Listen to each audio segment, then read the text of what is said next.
तूने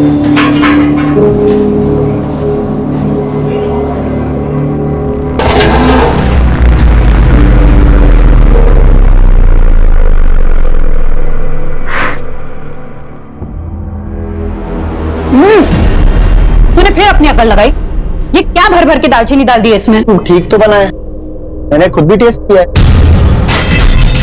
तेरी जुबान को ना जायके का इल्म है ना बोलने का, और अगर सुनने की आदत नहीं है तो अपना बोरिया बिस्तर बांध और गांव चला जा।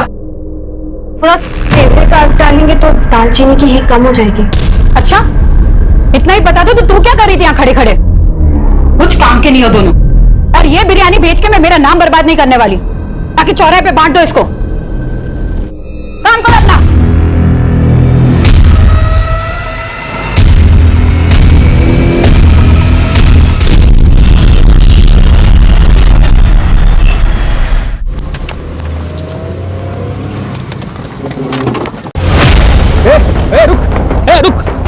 रुक इधर आ।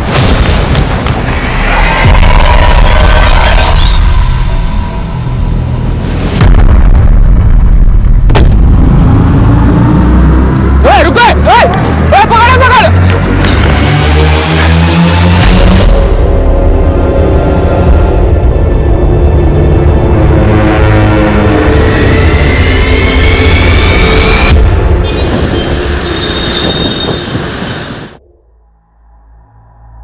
जी 5 नवंबर को हमारी कंपनी एक बड़ा इवेंट ऑर्गेनाइज करने जा रही है।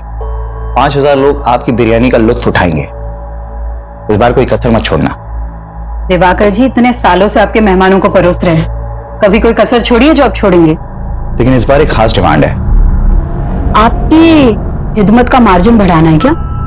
नहीं, बस खिदमत का तरीका बदलना है। इस बार परोसने वाले लड़के नहीं, लड़कियां होनी चाहिए।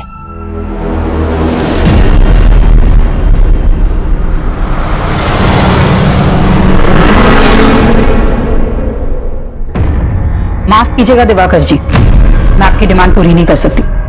ये मेरे उसूलों के खिलाफ है। हिना जी अपनी पुरानी सोच का नकाब उतारिए, अब इसमें कोई बुराई नहीं है। मैं बखूबी जानती हूँ आप कितने शरीफ हैं, लेकिन मुझे ये बेहूदगी पसंद नहीं। उनको कभी कुछ पसंद नहीं आता इरफान, तंग आ गई मैं उनसे।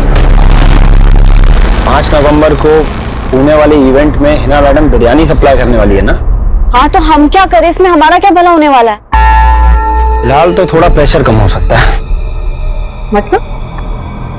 मतलब ये कि 5 नवंबर को मैं तुम्हें एक स्पेशल तोहफा देने वाला हूँ।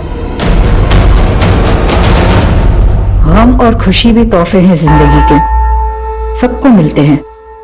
पर कुछ तोहफे ऐसे होते हैं जिन्हें अनरैप करने की हिम्मत नहीं होती हम में। लेकिन अब मैं ये हिम्मत करना चाहती हूँ। मैं वो नकाब अब उतार देना चाहती हूँ। दुनिया को दिखा देना चाहती हूँ कि मैं भी पत्थर नहीं हूँ। लेकिन जब भी हम जिंदगी को एक सही शुरुआत देने की सोचते हैं तो वो हर बार अपना अंजाम बदल देती है।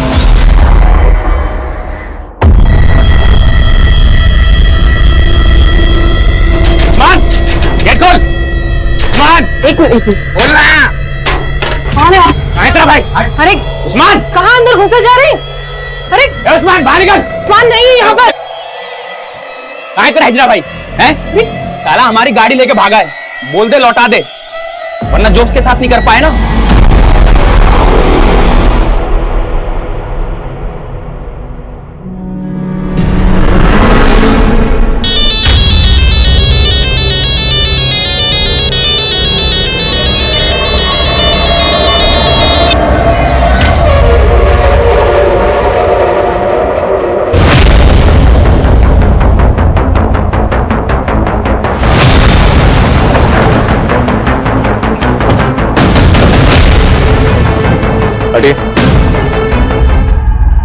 चलो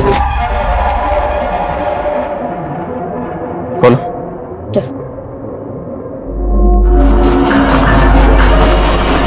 नमस्कार, आदाब। मैं अनूप सोनी क्राइम पेट्रोल सतर्क के ब्लैक हेडलाइंस अध्याय के आज के एपिसोड में आप सबका स्वागत करता हूं। हमारी जिंदगी की कुछ बातें ऐसी होती हैं जो हम दुनिया के सामने नहीं लाते हैं। हमारी कोशिश यही रहती है कि दुनिया की नजरों में हमारी वही इमेज बने जो हम उनको दिखाना चाहते हैं। हम में से ज्यादातर लोग अपने अंदर और बाहर दो ऐसी अलग अलग जिंदगियां जीते हैं जो कभी कभी आपस में मेल नहीं खाती हैं। और इस केस से जुड़े लोगों की जिंदगियां भी ऐसी हैं। यह केस पुणे में मिली एक औरत की लाश से शुरू हुआ था, लेकिन इस केस के तार पुणे, मुंबई, महाराष्ट्र से लेकर कर्नाटका, केरला और यहां तक कि वेस्ट बंगाल तक फैले हुए थे।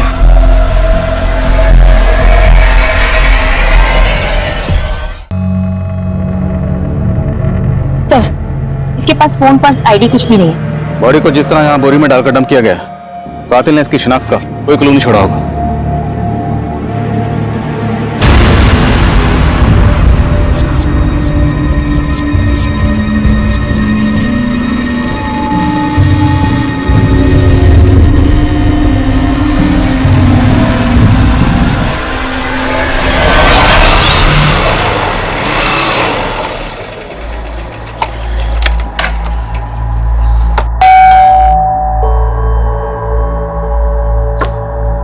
सादिक, आ गया बेटा? सादिक, ये चोट कैसे लगी तुझे? बाइक फिसल गई थी अम्मी। अरे तो डॉक्टर को दिखा के आता था। उसकी जरूरत नहीं थी, कर लूंगा। कहाँ गया था तू? कल सुबह से घर से निकला था और अब लौट रहा है। क्यों मरा जा रहा है उस लड़की के लिए?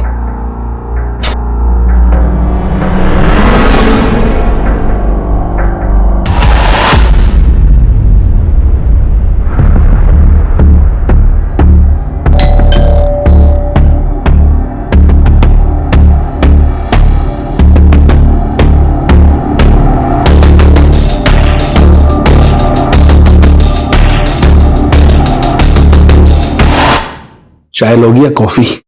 नहीं, मुझे कहीं और भी जाना है। लेकिन अगले 90 मिनट तक तो तुम सिर्फ मेरी हो। जी, कौन सा मसाज लेंगे? Deep tissue. तो चलिए शुरू करें।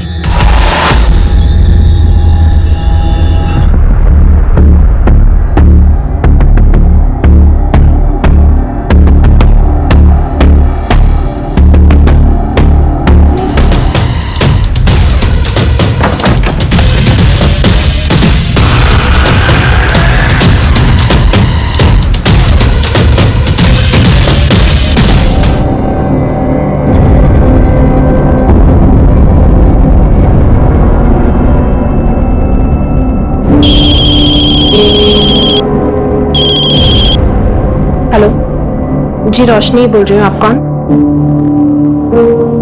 क्या लाश मिली है?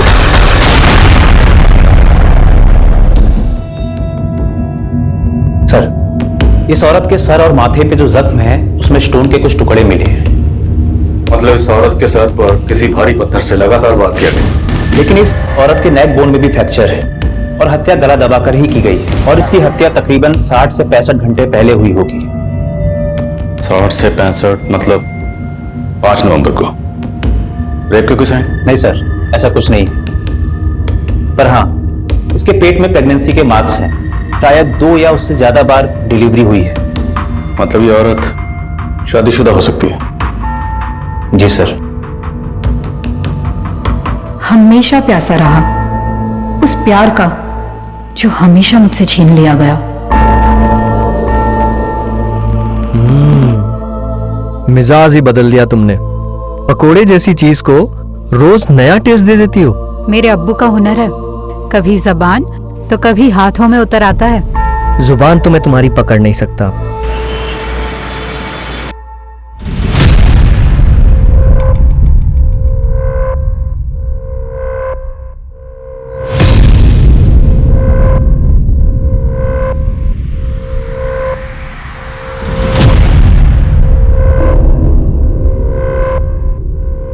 नहीं जी, वो नहीं। तो महाराष्ट्र के किसी भी पुलिस स्टेशन में कोई ऐसी मिसिंग कंप्लेंट भी नहीं मिली जो इस औरत के हुलिये से मैच करती हो। तो जांच का दायरा बढ़ाना पड़ेगा। आसपास के स्टेट के सभी पुलिस हेडक्वार्टर से कांटेक्ट करो और पुणे आने वाली सभी बस, ट्रेन और फ्लाइट के रिजर्वेशन भी चेक करो। और पुणे के सभी ज्वेलर से पता करो ये पायल कहां से खरीदी गई और किसने खरीदी। सर, हिना की पहचान पता करने का हर जरिया अपनाया जा रहा था, लेकिन फिलहाल कहीं से कोई भी लीड नहीं मिल रही थी, जो पुलिस को ये सोचने पर भी मजबूर कर रही थी कि कहीं हिना के मर्डर में उसके किसी करीबी का तो हाथ नहीं था। फटाफट करो इसको। अरे कितना वक्त लगा रहे तुम लोग, फटाफट करो। दिखाओ, 1 बजे तक डिलीवरी करना है माल। फटाफट काटो बेटा, जल्दी से। और सुनो, हिना नहीं है तो ये मत समझना कि छूट मिल गई है, ढिलाई नहीं होगी कोई। फटाफट काम करो, और जो कुछ होगा मेरे हिसाब से होगा यहाँ पे, समझ गए ना? फटाफट करो काम। आदाब, आदाब, दरवाजा खोलो। आदाब, दरवाजा खोलो। आदाब।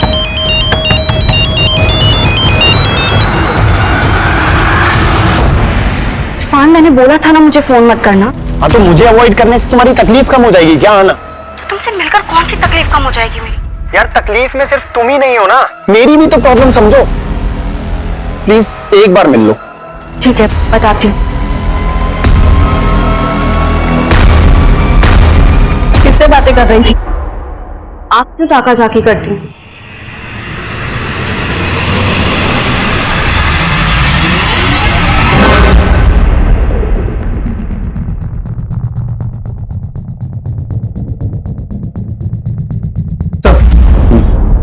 सर, कहीं से कोई लीड नहीं मिल रही है, और अब शौकरा वाले भी लाश का अंतिम संस्कार करने की परमिशन मांग रहे हैं। उन्हें थोड़ा वेट करने के लिए कहो। मैंने चेक किया, इस पायल का डिजाइन है वो कर्नाटका के मैसूर की स्पेशलिटी है। मतलब चांसेस है कि ये औरत मैसूर की हो सकती है। पॉसिबल है, लेकिन मर्डर हुआ पुणे में। एक काम करो, जिस एरिया में हमें लाश मिली उस एरिया का डंप स्टडी करो। हो सकता है मर्डर के वक्त इस औरत का फोन एक्टिव रहा, और मैसूर में यह पता करने की कोशिश करो कि पायल कहां से खरीदी हो सकती है। जी सर। जब किसी परिवार का कोई सदस्य लापता हो जाता है तो पूरा परिवार उसकी खोज में जुट जाता है, लेकिन क्या हिना के परिवार वाले भी उसकी तलाश कर रहे थे? 1 महीने से ज्यादा का वक्त गुजर चुका था। वहीं पुणे से लगभग 2000 किलोमीटर दूर कोलकाता में रोशनी नाम की एक औरत ने अपने पति की गुमशुदगी की रिपोर्ट लिखवाई थी, और उसे लगातार कई लाशों की शिनाख्त के लिए बुलाया जा रहा था। 4 राज्यों तक फैले इस केस में ऐसे कई चेहरे थे जो इस केस को और भी रहस्यमयी बनाने वाले थे, लेकिन फिलहाल पुणे पुलिस कर्नाटका के मैसूर शहर में इस केस की कड़ियां ढूंढ रही थी। लेकिन किसी भी सुनार से यह पता नहीं चल पा रहा था कि वो पायल कहां से बेची गई होगी। वहीं पुणे में क्राइम सीन के एरिया का डंप डेटा भी निकाला जा रहा था। वहीं पुणे से लेकर मैसूर तक के लोकल अखबारों में हिना की तस्वीरें छपवाई गईं और जगह जगह उसके पोस्टर चिपका दिए गए थे, और जल्द ही एक ऐसा आदमी सामने आया जो हिना को जानता था।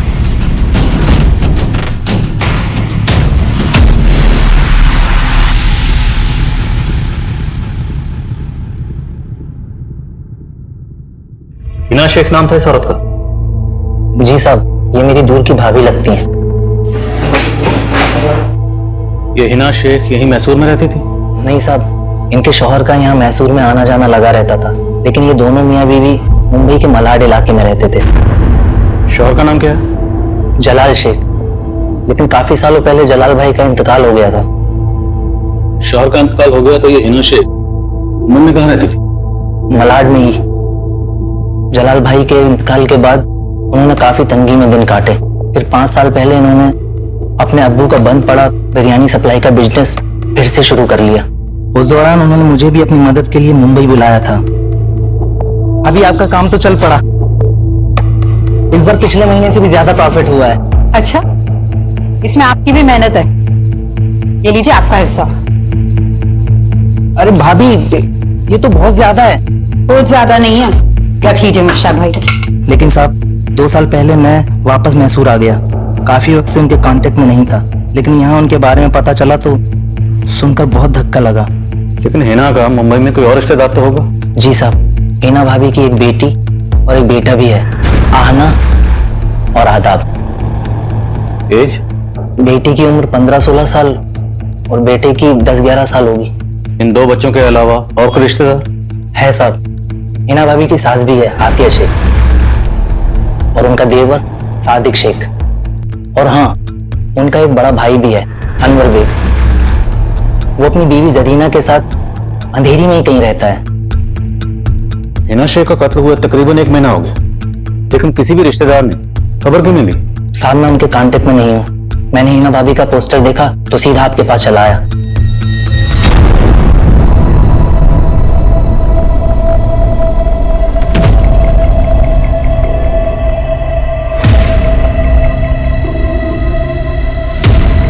आपको गलतफहमी हो रही है सर। हमने तो हिना की गुमशुदगी की रिपोर्ट भी लिखवाई थी। कौन से पुलिस स्टेशन में? जी, मलाड पुलिस स्टेशन में FIR भी लिखवाई है सर, ये देखिए। आपने FIR में लिखवाया कि हिना 5 नवंबर की सुबह नासिक गई थी। हाँ, वो आना से नासिक के बारे में बोल के निकली थी। लेकिन हमें हिना की लाश यहाँ 6 नवंबर को पुणे में मिली। हिना पुणे क्यों आई होगी? यहाँ कोई है जिससे मिलने आई होगी? सर, पुणे में LNC नाम की एक इवेंट कंपनी है। अम्मी इनके इवेंट्स में बिरयानी सप्लाई करती थी। 5 नवंबर का भी ऑर्डर था, पर घर से निकलते वक्त अम्मी बोली कि वो नासिक जा रही है। आदा, बेटा मुझे काम से नासिक जाना, आने में देर हो जाएगी। दोनों भाई बहन लड़ना मत। पर अम्मी आज तो 5 नवंबर है ना, पूना के इवेंट में बिरयानी का ऑर्डर था और अब नासिक जा रहे हो। तो मेरी काम की बातों पर गौर करना बंद कर दे और अपनी पढ़ाई पे ध्यान दे। शरारत नहीं।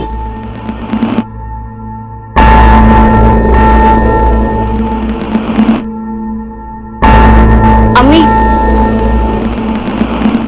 हग नहीं करोगे?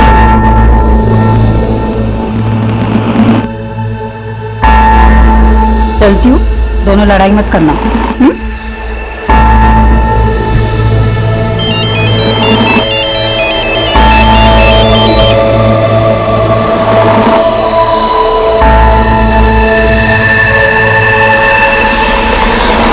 हाँ ना, तुम्हारी अम्मी का किसी के साथ कोई झगड़ा, कोई दुश्मनी? हमें तुम्हारी अम्मी के बॉडी के पास से ये पायल मिली। हाँ सर, ये पायल अम्मी की है। हमेशा इसे पहने रहती थी। तूने गिफ्ट किया था उन्हें।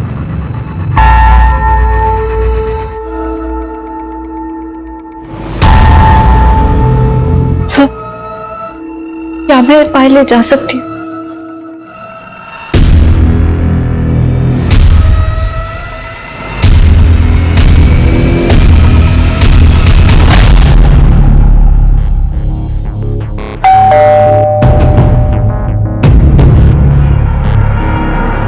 अब क्यों आया? जा, मुझे बहुत काम है ना, बहुत काम मिल गया। जा काम कर। अरे दीदी, नाराज क्यों होते हो? आपके सिवाय कोई है क्या मेरा?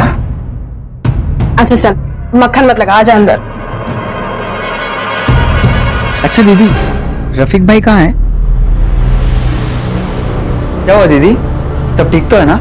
अब तू ये सब छोड़ ना, चल तू बैठ, मैं तेरे लिए अभी चाय पानी लेकर आती हूँ, ठीक है?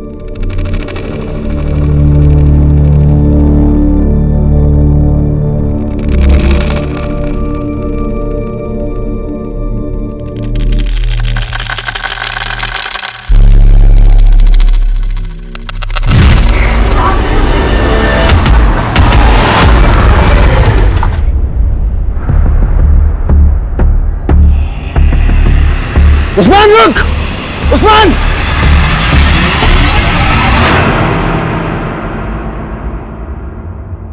चल चाय पी।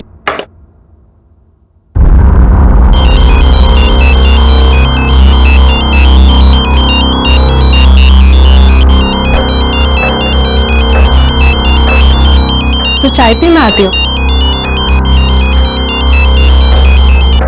हेलो, हाँ जी बोलिए। बंका? जी नहीं, मैं किसी बंका को नहीं जानती इंस्पेक्टर साहब।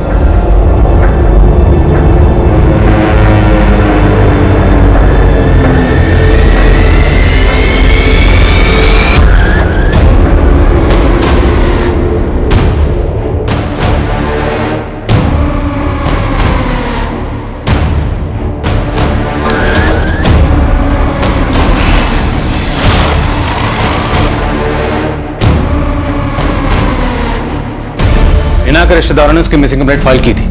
हमें इस बारे में क्यों नहीं पता चला?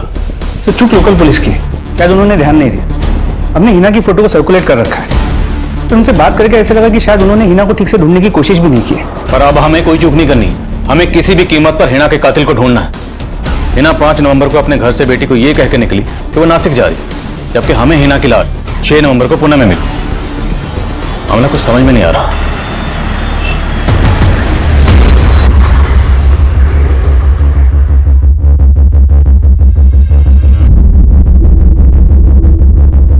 हाँ सर, हमने हिना को 5 नवंबर के इवेंट का ऑर्डर दिया था, लेकिन वो हमारे टर्म्स के मुताबिक काम करने के लिए तैयार नहीं थी, इसलिए हमने ऑर्डर कैंसिल कर दिया।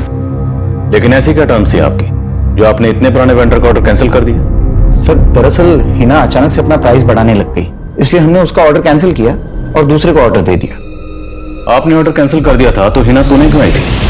सर वो मैं कैसे बता सकता हूँ?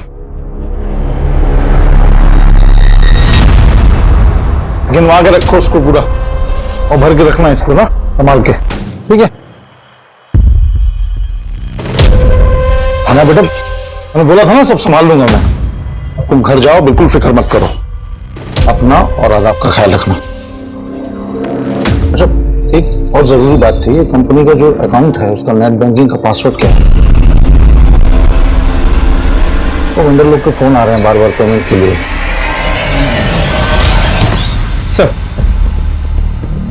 सर हिना के कॉल रिकॉर्ड चेक किए। 5 नवंबर की सुबह उसने 2 बार दिवाकर को फोन किया था और उसके बाद उसका फोन मुंबई से पुणे की तरफ ट्रैवल हुआ और 5 नवंबर के शाम 5 बजे उसका फोन पुणे में स्विच ऑफ हुआ, यानी उसी दौरान जब उसका कत्ल हुआ। तो मैंने इस दिवाकर की फील्डिंग लगा दी।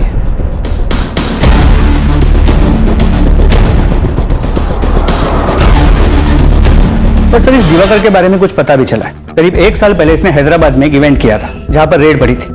वहां पर अश्लील डांस हो रहा था। इस दिवाकर पर गर्ल्स ट्रैफिकिंग का आरोप भी लगा था, लेकिन बाद में उसे उस केस में क्लीन चिट मिल गई थी। पर हम इस दिवाकर को क्लीन चिट नहीं दे रहे। हिना की बेटी का कहना है कि हिना घर से यह कह के निकली कि वो नासिक जा रही है, जबकि हिना का फोन नासिक नहीं बल्कि पुणे की तरफ ट्रैवल कर रहा था। मामला क्या है? एक लड़का है इरफान,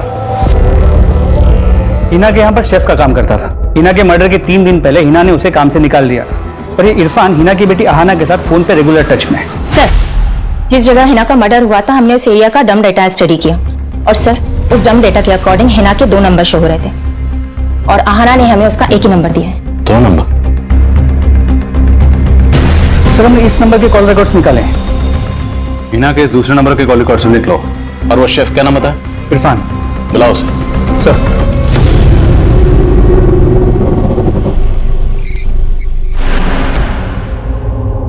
सर मानता हूं कि हिना मैडम ने मुझे जॉब से निकाल दिया था, लेकिन मैंने कुछ नहीं किया है। जॉब से क्यों निकाल? क्यों नहीं बताया?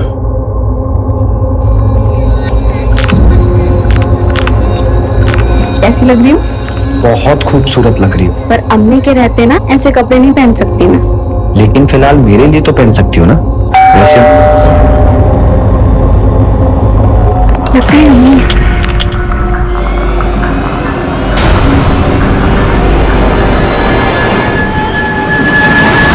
इतनी क्यों देर कर दी तुमने? अम्मी वो मैं वॉशरूम में थी। अच्छा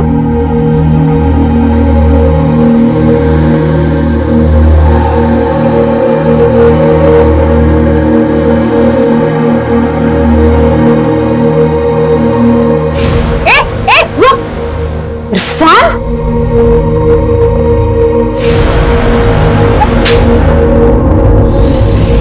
सर दरअसल हिना मैडम को मेरा और अहाना का मिलना पसंद नहीं था, बस इसीलिए उन्होंने मुझे जॉब से निकाला था। फिर तूने क्या किया?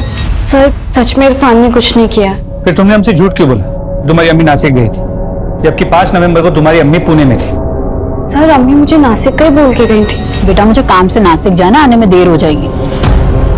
तुम्हारी अम्मी के पास ये एक और नंबर था जो हमने ढूंढ के निकाला। ये नंबर तुमने हमें क्यों नहीं दिया? अम्मी एक ही नंबर यूज करती थी सर, इस नंबर के बारे में मुझे नहीं पता है। अहाना के अलावा हिना का भाई अनवर, भाभी जरीना, देवर सादिक और सास आतिया, कोई भी हिना के इस दूसरे नंबर के बारे में नहीं जानते थे। सवाल यह है कि हिना अपने इस दूसरे नंबर के बारे में अपने घर वालों से सीक्रेट क्यों रखेगी? कहीं घर वालों में से कोई कुछ छुपा तो नहीं रहा? सर अहाना को देख के लगता तो है कि वो कुछ तो छुपा रही, और वो इरफान, वो भी कुछ ठीक नहीं लग रहा। नजर रखो दोनों पर और हिना के बाकी रिलेटिव्स के बारे में पता करो। सर हिना के दूसरे नंबर के कॉल रिकॉर्ड्स चेक। उसके उस नंबर पर सिर्फ एक ही नंबर से कॉल्स आती थी और उसी नंबर पे कॉल्स की जाती थी। सिर्फ एक नंबर? जी सर, और वो नंबर किसी रोशनी मिर्जा के नाम पर उसके कोलकाता के एड्रेस पर रजिस्टर्ड है। सर ये है रोशनी मिर्जा और अब इसका वो नंबर भी बंद आ रहा है।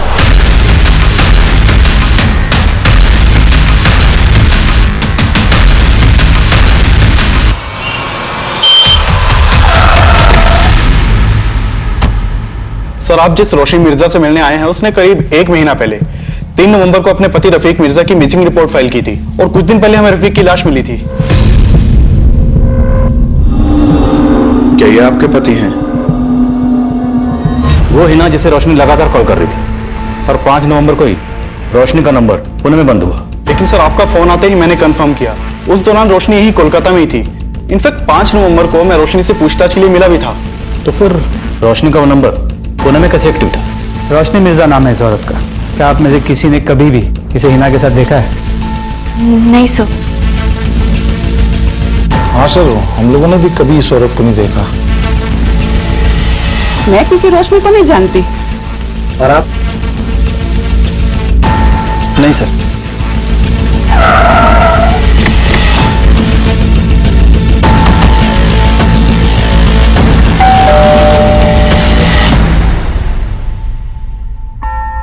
सर मैं ऐसा कोई नंबर इस्तेमाल नहीं करती थी, ये मेरा नंबर नहीं है।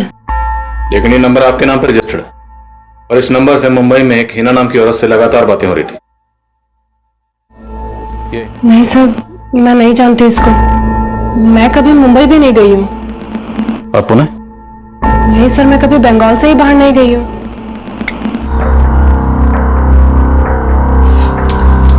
क्यों उस औरत के गम में अपनी जिंदगी बर्बाद कर रहा है और साथ में मेरी भी? उसी के गम में पी रहा हूं अम्मी। अगर उसने मेरे जज्बात को समझा होता तो आज उसका यह हश्र नहीं होता। सादिक, तूने तो उसका ये हाल नहीं किया। जिस दिन हिना की मौत हुई तो उस दिन तू भी तो यहाँ नहीं था। पूछताछ में सादिक और अनवर पर भी शक करने की वजह मिली है। हिना के गुजरने के बाद अनवर ने जिस तरह हिना के काम पे कब्जा कर लिया, वो शक करने जैसा तो है। इसके अलावा क्या मिला? हिना के कई रिश्तेदारों का कहना है कि जलाल की मौत के बाद हिना के साथ शादी थी कि सादिक हिना से शादी कर ले और सादिक जलाल और हिना की शादी के पहले से हिना को पसंद करता था। कहीं हिना के इस हश्र की वजह सादिक की हताश मोहब्बत तो नहीं? और सर ये सादिक 5 नवंबर को मुंबई में भी नहीं था और उस रात उसका फोन भी बंद था। एक मिनट। हाँ बोलो यादव। सर ये दिवाकर तो काफी अलर्ट लग रहा है। घर से ऑफिस, ऑफिस से घर, उसके पीछे जाके कुछ खास हाथ नहीं लग रहा है। उसका फोन भी सर्वेलेंस पे, लेकिन वो कोई गलती नहीं कर रहा। लेकिन हाँ, उसका एक चपरासी है, उसका राजदार है। इसे हाथ में लेते हैं सर, कुछ ना कुछ जरूर बताएगा। ठीक है, तो उसी को हाथ में लेते हैं। सर तुम सादिक पे नजर रखो, मुझे दिवाकर में दिमाग लड़ाना पड़ेगा। सर रोशनी के बारे में जो कुछ भी मालूम चला उससे लगता नहीं कि वो कभी मुंबई गई होगी। लेकिन रोशनी के पति रफीक, वो 2 साल पहले तक मुंबई में जॉब करता था। तो हो सकता है रफीक रोशन का नंबर इस्तेमाल कर रहा है। लेकिन सर रफीक का मर्डर तो 3 नवंबर को हो गया था। रफीक के मर्डर में किसका हाथ लगता है? सर हमें इस बंका नाम के आदमी के ऊपर शक है। साला मेरा 1 लाख नहीं है ना, जान लगेगा, समझा? समझ जा, लाश मारेंगे। सर रोशनी ने ही हमें इस झगड़े के बारे में बताया था। सर रोशनी बंका का नाम नहीं जानती थी, लेकिन उसने बंका की फोटो से उसे आइडेंटिफाई किया था और ये बंका 3 नवंबर से ही फरार है। इस बंका के अलावा और कोई सस्पेक्ट? जी सर, पर हमें रोशनी के छोटे भाई उस्मान के ऊपर शक है। सर जब से रफीक का मर्डर हुआ है ये उस्मान भी गायब है, लेकिन रोशनी नहीं मानती कि उस्मान रफीक का मर्डर करेगा। तो फिर ये उस्मान गायब क्यों है? सर फिलहाल तो इसका कोई लीड नहीं मिला है, लेकिन हम उस्मान की तलाश कर रहे हैं। कहीं ऐसा तो नहीं है उस्मान ही अपनी बहन का दूसरा नंबर इस्तेमाल कर रहा था और रोशनी झूठ बोलकर इसे बचा रही है?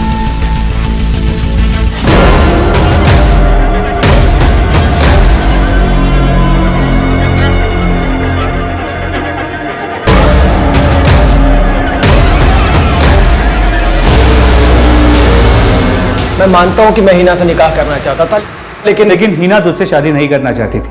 ये बात तुझसे बर्दाश्त नहीं हुई? ऐसा कुछ नहीं किया है सर। उस शाम तू कहा था जिस दिन हिना का मर्डर हो? लोनावाला में अपने दोस्तों के साथ।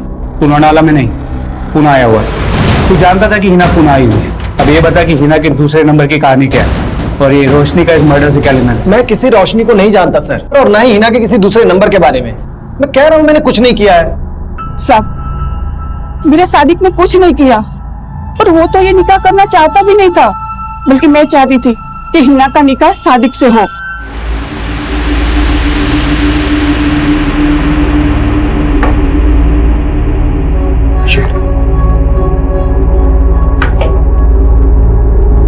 देख बेटा, जलाल के जाने का गम कभी नहीं भरेगा और मैं तुझे और तेरे बच्चे को ऐसे मायूस नहीं देख सकती। और मेरे कहने पर सादिक तुझे अपनाने को तैयार है, निकाह कर ले इससे।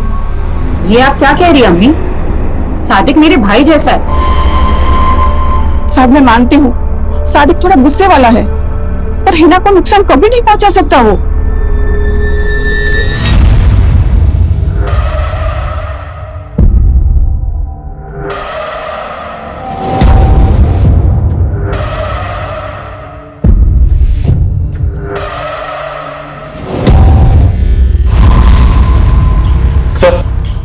सर आप मान रहे थे कि उस्मान रोशनी का दूसरा नंबर यूज कर रहा होगा, लेकिन यहाँ तो उस्मान का भी मर्डर हो चुका है। उस्मान का मर्डर? जी सर। 6 दिन पहले करीमगंज पुलिस को हाईवे के पास उस्मान की लाश मिली थी। ये देखिए।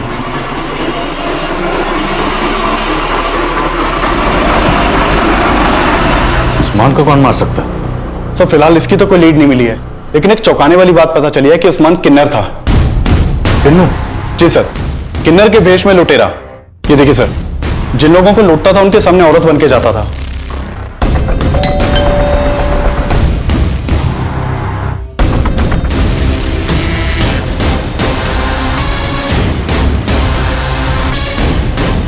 पूरा गैंग था इसका और कई एरियाज की पुलिस उस्मान को ढूंढ रही थी, लेकिन सर रोशनी ने हमें नहीं बताया कि उस्मान किन्नर था। छोड़ो मुझे, आप लोग ऐसे जबरदस्ती नहीं कर सकते हैं। आप लोग जानते नहीं हो कि मैं कौन हूं। चुपचाप बैठ जा। सर आपको कोई गलतफहमी हुई है, मेरी हिना से कोई दुश्मनी नहीं थी। तेरे चपरासी ने हमें तेरे और हिना के उस मुलाकात की सच्चाई बता दी। मैं अच्छी तरह जानती हूँ कि तुम्हारी कंपनी इवेंट्स की आड़ में अश्लील नाच और न जाने क्या क्या करवाते हो, इसलिए बेहतर होगा कि मेरी पेमेंट क्लियर कर दो, वरना एक एक को एक्सपोज कर दूंगी मैं।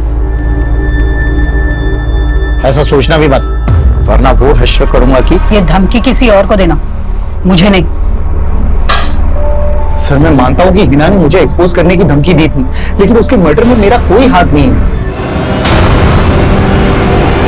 सर सर उस्मान बचपन से ही किन्नर था, लेकिन ये हमने हमेशा छुपा कर रखा।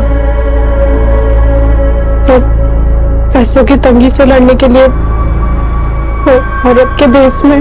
तो तुम ये जानती थी कि उस्मान औरत के भेष में जम कर रहा था? रफीक भी जानता था? उन्हें तो ये भी मालूम नहीं था कि वो किन्नर था, पर एक दिन उन्होंने उसको देख लिया। उस्मान रुक! उस्मान! रफीक ने मुझे सब बता दिया था और इस बात को लेकर उस दिन बहुत झगड़ा भी हुआ था। तुम दोनों ने मुझसे इतनी बड़ी बात छुपाई। ये किन्नर है और मेरी बीवी है किन्नर की बहन। पर जीजाजी इस पे दीदी का कोई कसूर नहीं है। मेरा तुझसे कोई वास्ता नहीं है। लेकिन मैंने किसी तरह उस्मान से कसम ले ली कि अब वो कोई बुरा काम नहीं करेगा। लेकिन जब रफीक गायब हुए तो क्या? जब रफीक गायब हुआ तो क्या हुआ? सर मुझे पता था कि उस्मान ने ही रफीक को। तुम कहना चाहती हो उस्मान ने रफीक को मारा? सर मुझे शक था, पर मेरा वो दूसरा नंबर वो भी उस्मान ही इस्तेमाल कर रहा था। तो उस्मान हिना को जानता था? इस बारे में तो मुझे कुछ मालूम नहीं है। अगर ये रोशनी सच बोल रही है तो उस्मान हिना को इतने कॉल क्यों कर रहा? कहीं ऐसा तो नहीं कि हिना को भी उस्मान जिसका इनके साथ काम कर रहा था उन लोगों के बारे में कुछ पता चला? तो उनकी तलाश जारी है। लेकिन रफीक के मर्डर का एक और सस्पेक्ट है, बंका। अगर रफीक का मर्डर उस्मान ने किया है तो बंका क्यों गायब है? कहीं ऐसा तो नहीं ये रोशनी उस्मान का नाम लेकर बंका को बचा रही है? लेकिन सर हमें बंका और रोशनी के बीच में ऐसा कोई भी कनेक्शन नहीं मिला था। ये हमें गुमराह करने की चाल भी हो सकती है। हो सकता है बंका रोशनी का दूसरा नंबर इस्तेमाल कर रहा। ये बंका कहाँ फरार है, उस पर कोई लीड? सर बंका का फोन 7 नवंबर को केरल में बंद हुआ था। मैंने केरल पुलिस को बंका की फोटो भेजी थी, लेकिन अभी तक कुछ पता नहीं चला। बंका का फोन जिस एरिया में बंद हुआ मुझे उस एरिया की डिटेल दो और इस रोशनी पर नजर रखो। सर आना बेटा, ये गलत फहमी अपने दिमाग से बिल्कुल निकाल दो कि हमें हिना के बिजनेस का कोई लालच है। हम दोनों यहाँ तुम लोगों के साथ सिर्फ इसलिए हैं क्योंकि हमें लगता है कि हमसे बेहतर परवरिश तुम्हारी कोई और नहीं कर सकता है। हाँ बेटा, हम तुझ पर कोई रोक टोक भी नहीं लगाएंगे। माना कि मुझे अम्मी की रोक टोक पसंद नहीं थी, लेकिन आप लोगों का जबरदस्ती का प्यार दिखाना ना बहुत इरिटेटिंग लग रहा है। अनुज, मैं तुम्हें एक बंका नाम के आदमी की डिटेल्स भेज रहा हूँ। इस बंका का फोन 7 नवंबर को केरला में स्विच ऑफ हुआ था। अपने खबरों को काम पे लगाओ और जरा इसकी डिटेल निकलो। पुणे, मुंबई, मैसूर और कोलकाता के बाद अब पुलिस केरला में इस केस की कड़ियां ढूंढ रही थी। पुलिस का खबरी नेटवर्क बंका को केरला में ढूंढ रहा था। वहीं कोलकाता पुलिस ने उन किन्नरों का पता लगा लिया जिनके साथ उस्मान लूटपाट करता था, और पुलिस रिमांड में उन्होंने कबूल किया था कि उन्होंने उस्मान को उनके गिरोह की आपसी रंजिश में मार दिया था। क्या? आधा हिस्सा? हाँ तो खूबसूरती तो मेरी भी है ना। देख, तेरा बहुत ज्यादा हो रहा है, मुझे नहीं बताना चाहिए मुझे। सर, खबरियों ने बंका की इन्फॉर्मेशन निकाल ली है। वो दुबई भाग गया। दुबई भाग गया? जी सर। यहाँ केरला में बंका जहाँ ठहरा हुआ था उस जगह का पता चल गया है। वहाँ फिलहाल कोई अहमद पाशा नाम का आदमी रहता है। हो सकता है उससे हमें कोई बंका की इन्फॉर्मेशन मिल जाए।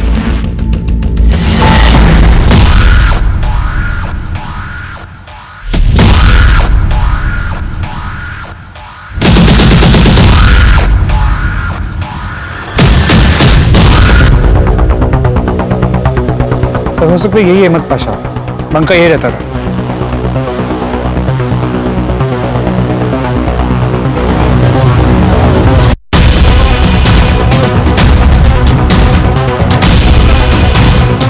रफीक,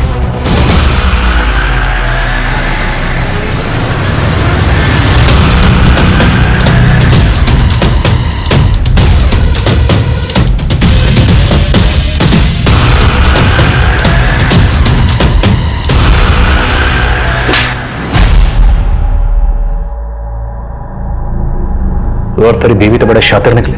तेरी बीवी बोल रही थी कि तुझे उस्मान ने मार दिया, लेकिन तुम वहां छुप के बैठा हुआ था। अपनी बीवी के नंबर से हिना को तू ही कॉल करता था ना? नहीं सर, सिर्फ मैं ही नहीं, हिना भी मुझे कॉल किया करती थी। 2 साल पहले तक मैं मुंबई में जॉब कर रहा था। हिना की बिरयानी अक्सर मेरे ऑफिस में सप्लाई हुआ करती थी। हिना, ये लीजिए आपकी पेमेंट का चेक। शुक्रिया। शुक्रिया तो मुझे भी कहना चाहिए। आपकी बिरयानी वाकई बहुत लजीज है। फिर हम अक्सर मिलने लगे। जलाल को खो देने के बाद मैंने अपनी जिंदगी को एक दायरा दे दिया था। सोचा सिवा अपने बच्चों की खुशी के और कुछ नहीं सोचूंगी। हिना, तुम्हें भी अपने बारे में सोचना चाहिए।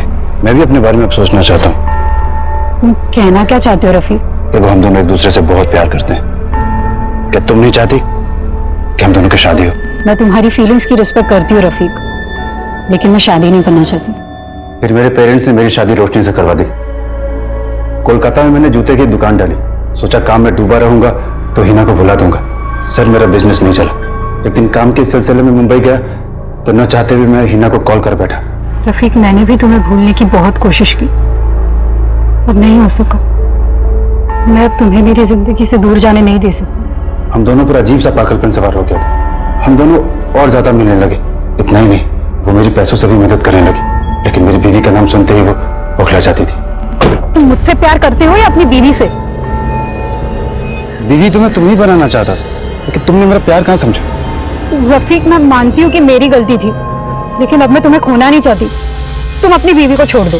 अच्छा, तुम छोड़ सकती हो अपने बच्चों को मेरे लिए? ठीक है, हम अब नहीं मिलेंगे, लेकिन तुम्हें वो मेरे सारे पैसे वापस करने होंगे जो तुमने मुझसे लिए थे, वरना तुम्हें मोलेस्टेशन के चार्ज में अरेस्ट करवा दूंगी। उसका वो रूप देखकर मैं हैरान हो गया। मैं भी उससे छुटकारा पाने का एक रास्ता निकाल लिया। तुमने इस सब के बारे में अपनी बीवी को बताया और तेरे इस प्लान में तेरी बीवी भी शामिल हो गई। सर, रफीक तो मुझे किन्नर की बहन बोलकर हमेशा छोड़ने के ताने देते थे, लेकिन फिर अपने और हिना के रिश्ते की सच्चाई बताकर भी मेरा साथ हमेशा देने का वादा भी किया। सर, रोशनी साथ हो गई तो मैंने हिना को कॉल करके झूठ मूठ का बोला कि रोशनी मेरा साथ छोड़ने के लिए तैयार। इसके बदले उसे 5 लाख रुपए चाहिए। हिना मान गई और मैंने बंका को भी साथ में ले लिया। और बंका भी तैयार हो गए? सर, मुझे बंका का उधार देना था और उसे उन पैसों से दुबई जाना था, तो मैंने बंका पर प्रेशर डाला कि तू मेरा साथ दे। हिना 5 नवंबर को 5 लाख रुपए लेकर मुझसे मिलने पुणे आ गई। ये लो।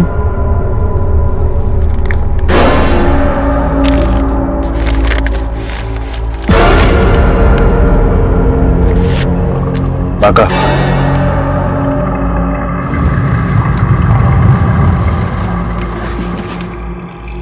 गाड़ी क्यों रुकवाई तुमने? अहमद पाशा के नाम से मैंने अपना पासपोर्ट ही बनवा लिया था।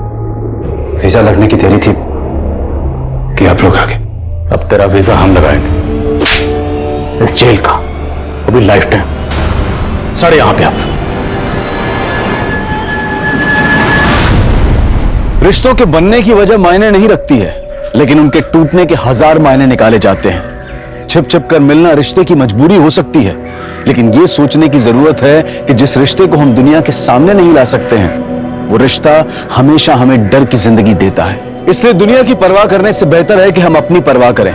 अगर हिना ने वाकई अपनी परवाह की होती तो वो शादीशुदा रफीक को अपनी जिंदगी में वो जगह नहीं देती जो उसने दे दी थी। और यही वजह थी जिसने रफीक के हौसले इतने बुलंद कर दिए कि वो धोखे और फरेब का एक ऐसा खेल रच बैठा जिसने हिना को हमेशा के लिए खामोश कर दिया। चलो चलो उतरो उतरो उतरो, लास्ट स्टॉप है, लास्ट स्टॉप है, चलो चलो चला चला, लास्ट स्टॉप है, गाड़ी आगे नहीं जाएगी।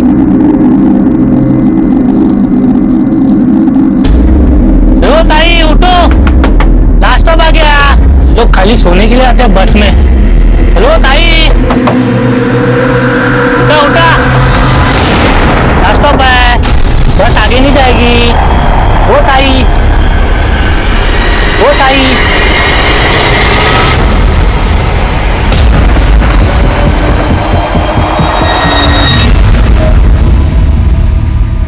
नमस्कार, आदाब।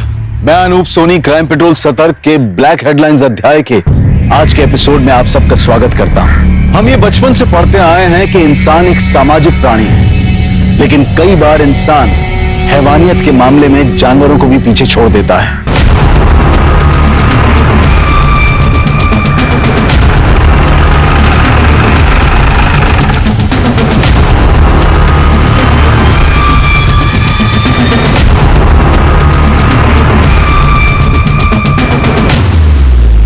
बॉडी की पहचान नहीं हुई है। इसके साथ और कोई नहीं था? नहीं सर, ये कंडक्टर है। जब सुबह यहाँ बस रुकी, इसमें सबको उतारा, देखा ये मरी हुई थी। ये कहां से चढ़ी? अब ये बस तो सूरत से चली थी। ये औरत कौन सी स्टॉप से चढ़ी ध्यान नहीं दिया मैंने। इसके साथ कोई था? पता नहीं साहब, मैंने ध्यान नहीं दिया। इसके लगेज में इसकी कोई आइडेंटिटी थी? नहीं सर, इसके पास कोई लगेज ही नहीं था। कमाल है शिल्पी, एक औरत मुंबई में आने वाली बस में चढ़ती है और उसके साथ लगेज नहीं? तो मुझे लगता है कि हार्ट अटैक हुआ होगा। नहीं शिल्पी, इसका गला दबा के मारा गया है। तो देखो मार्क, मुझे लगता है इसी शॉल से इसका गला दबाया गया है। हो सकता है सर। वैसे सर ये सीट के नीचे ये आधी खाई हुई दाबेली मिली है, और ये टिकट औरत के आंचल में बंधा हुआ था। ये दाबेली को फोरेंसिक के लिए भेज दो और सारे पुलिस स्टेशन में इसका फोटो सर्कुलेट कर दो। और देखो आज के दिन में कोई मिसिंग कंप्लेंट है क्या। और एक काम करना, सूरत से लेकर मुंबई तक के जितने भी बस स्टैंड है वहां का सीसीटीवी फुटेज कलेक्ट करो। आखिर ये औरत है कौन? हाँ अली,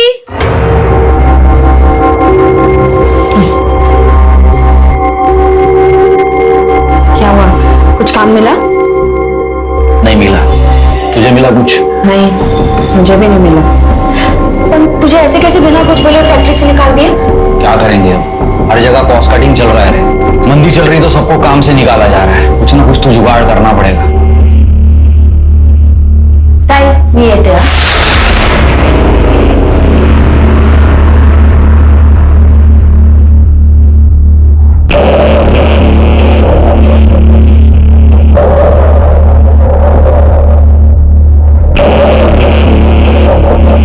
कैसे निकलती है तेरी बहन घर से? कुछ बोलती क्यों नहीं उसको? छोड़ना उसको। अरे क्या छोड़ना, कैसा दिखता है वो लिपस्टिक? बाबा, आप आ गए? आप मोबाइल नहीं है? नहीं, ले आऊंगा, अगली बार ले आऊंगा, टेंशन मत ले तू। कोई मोबाइल वोबाइल नहीं मिलेगा, समझा? जा जाके पढ़ाई कर। बाबा, नया लाने को थोड़ी ना कह रहा हूँ, सेकेंड हैंड ही ला दो। 1000-1200 तक आ जाएगा। पैसे का टेंशन क्यों ले रहे हो? पैसे के बारे में मत सोच, मोबाइल चाहिए ना तेरे को, ले जाएगा। मैं ला दूंगा तेरे को मोबाइल। सूरज, अच्छे से पढ़ा। पढ़ते रहो ना आई। तो मेरी बात समझ रहा है ना, कुछ नहीं होगा, मैं हूं ना। लेकिन कोई झोल नहीं ना, पैसा टाइम पे देगा ना वो। हाँ, अभी निकल, बाद में बात करो। सोचना पैसे चाहिए कि नहीं। ठीक चल। क्या बात कर रहे थे प्रदीप से? मैंने बताया था ना वो अच्छा आदमी नहीं है। चल चल खाना लगा जल्दी। सर, मैंने उस अनआइडेंटिफाई औरत के बारे में यहाँ मुंबई में और आसपास के पुलिस स्टेशन में पता किया है, बट कहीं भी कोई मिसिंग कंप्लेंट दर्ज नहीं है। सूरत में? सूरत पुलिस को कहा है सर पता करने के लिए। वैसे सूरत से मुंबई आने वाले रूट पे मैंने कई सारे बस स्टैंड के सीसीटीवी फुटेज चेक किए, बट वो औरत कहीं नजर नहीं आई। शिरके शायद जिस बस स्टैंड पे बस में चढ़ी होगी वहाँ सीसीटीवी नहीं होगा। हो सकता है सर। तुम्हें अजीब नहीं लगता शिरके, लाश के पास उसका कोई लगेज नहीं मिला? सर अजीब तो है, लेकिन ये भी हो सकता है कि जिसने उस औरत का मर्डर किया वो उसका लगेज लेकर चला गया। मुझे लगता है इसका पता हमें सूरत से ही लगेगा। सूरत? मैं सूरत कैसे जा सकती हूँ? नहीं नहीं, ये मेरे से नहीं होगा। मैं सूरत नहीं जाऊंगी। अरे तो हम क्या करेंगे फिर? मैं क्या फांसी लगा लूं क्या? घर की हालत कैसी हो तो जानती है तू। अरे अच्छा खासा चल के कहाँ मारा है, सूरत से तो मना कर रही है अभी। अरे मैं खुद भी चला जाता हूँ वहां, लेकिन उनकी 12 साल की बेटी है, उसे संभालने के लिए उन्हें औरत ही चाहिए। पर ये सूरत, हाँ, इसकी देखभाल कौन करेगा और तुझे कौन संभालेगा यहाँ? अरे तो इसे ले जाना अपने साथ सूरत, वहीं के किसी स्कूल में इसका दाखिला करा देना और घर ही संभाल लेगी यहाँ। क्यों? पर बाबा, मुझे सूरत नहीं जाना है, मुझे आपके साथ रहना है। अरे तो मैं कौन सा दूर जा रहा हूँ? तेरे से मिलने आता रहूंगा मैं क्या इसकी नौकरानी हूँ जिसकी खिदमत करती बैठी रहूंगी? बस, मुझे किसी की बकवास नहीं सुननी है।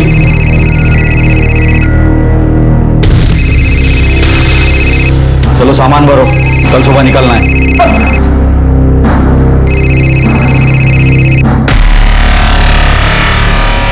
मानी या नहीं मानी? हाँ तू टेंशन मत ले, मान जाएगी।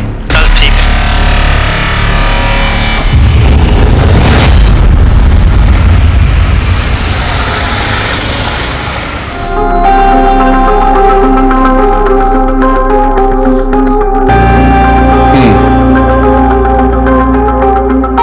सारा काम देखने का, खाना पकाने से लेकर परी की देखभाल तक, ठीक है?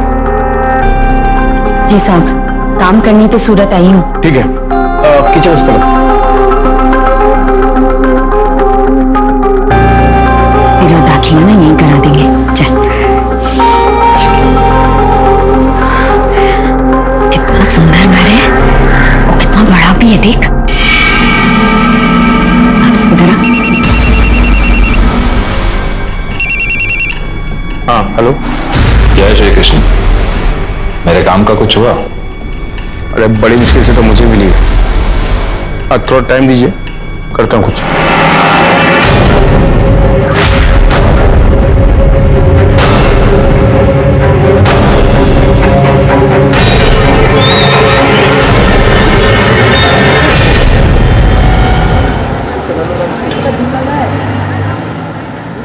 सर, उस औरत की पीएम रिपोर्ट आ गई है। सर, उसकी मौत रात में 11 बजे हुई थी। आपका शक सही था सर, उसे गला दबाकर मारा गया, शायद उसी स्टॉल से जो हमें उसकी बॉडी पर मिला था। और सर रिपोर्ट में यह भी मेंशन है कि वो 1 महीने प्रेग्नेंट थी। उसने लास्ट फूड दाबेली खाया था। तो स्पॉट पे हमें जो आधी दाबेली मिली थी उसी ने खाई थी? नहीं सर, वो दाबेली नॉर्मल थी, लेकिन जो उसके पेट में दाबेली मिली है उसमें अफीम मिली थी। इनफैक्ट उसकी बॉडी में अफीम के ट्रेसेस भी मिले। वो औरत अफीम लेती थी सर। ऐसा कैसा होगा शिरके? वो मां बनने वाली थी, ऐसे हालत में कोई नशा क्यों करेगा? अफीम क्यों खाएगी? ठीक तो है ना? हाँ, खाना खाया तूने? हाँ आ जाऊंगी, लेकिन अभी ना तू सिर्फ अपनी पढ़ाई पर ध्यान दे। चल रखती हूँ। तुम्हारी लोग भी ना खाली बच्चे की फिक्र करती है। तूने खीर खाई? नहीं। तो मैं देता हूँ। अरे नहीं नहीं, मुझे नहीं चाहिए। मैं देता हूँ ना तेरे को।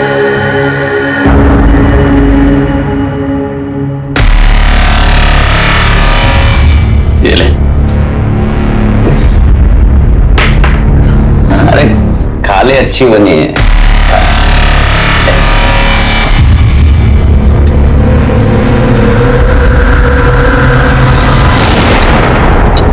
अच्छी है ना?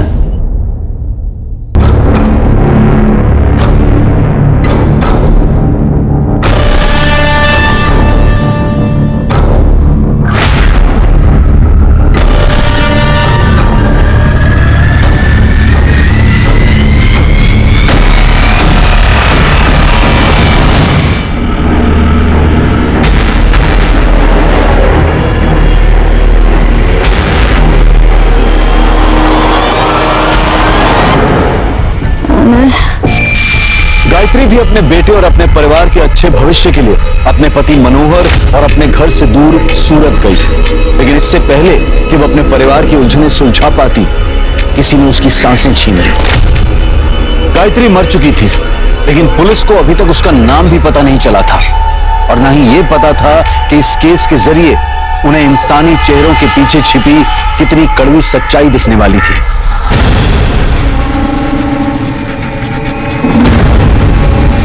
ठीक है, कुछ पता चला? सर न्यूज़पेपर में उस औरत की फोटो सर्कुलेट करा दी, बट अभी तक कोई अपडेट नहीं मिली। साहब ये फोटो मेरी बीवी गायत्री जैसी लग रही है साहब।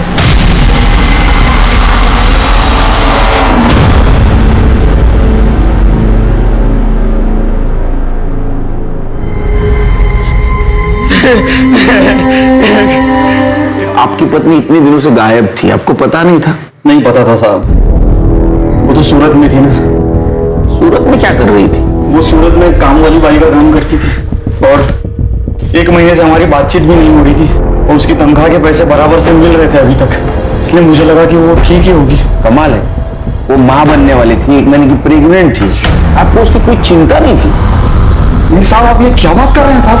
2 महीने से तो मैं उसको मिला भी नहीं, वो प्रेग्नेंट कैसे हो सकती है साहब? आपसे जरूर कोई गलती हुई है साहब। मेडिकल रिपोर्ट है हमारे पास, हमसे कोई गलती नहीं हुई।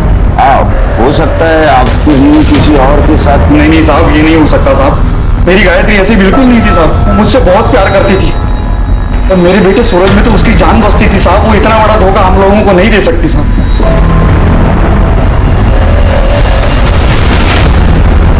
साहब वो सुनील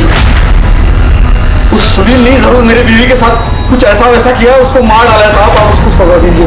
सुनील कहाँ रहता है? वो तो नहीं जानता साहब, लेकिन इतना जरूर जानता हूँ कि वो सूरत का रहने वाला था और वो प्रदीप उसका काम लेके मेरे पास आया था। प्रदीप साहब, मेरे को इस लफड़े से कोई लेना देना नहीं। अरे जिस औरत को तूने भेजा था उसका मर्डर हुआ और तू बोलता है लेना देना नहीं?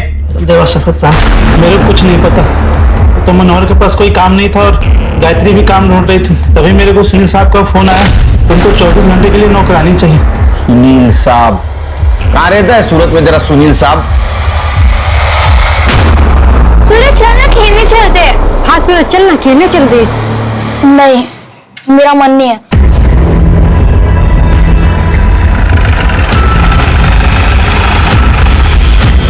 बाबा,